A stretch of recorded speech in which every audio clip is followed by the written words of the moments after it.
All right, so good afternoon.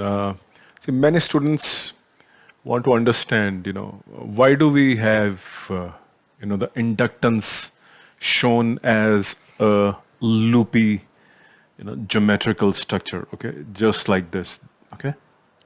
Now, essentially, what happens is that solenoid,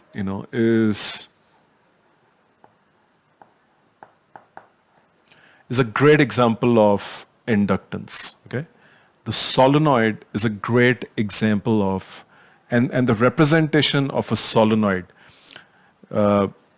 is this. Okay, so this actually, is a representation of. So solenoid has inductance, and the way to represent it, on a diagram is this: a solenoid has very high inductance. Okay, a solenoid has very high inductance. So majority of the times when you see the shape of the inductor, you see it in this fashion. But there are many other types of inductors available.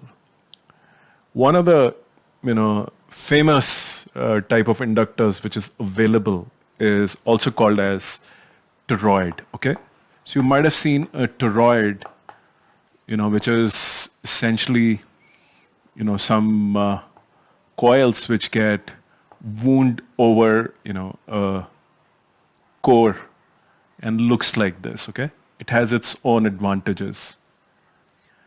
Okay, so this toroid, is also a representative of. So this is a toroid. It also has an inductance. Okay, this toroid also has an inductance, and the solenoid also has an inductance. Where do you use a solenoid? Where do you use toroid?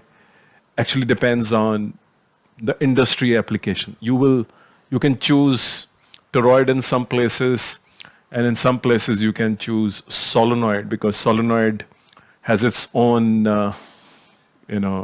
capability. So you must study about both types of inductors.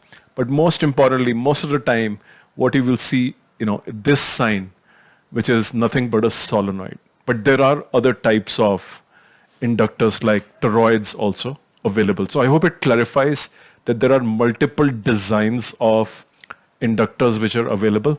It depends on what application you have. That will decide which solenoid will you buy or manufacture. Thank you very much.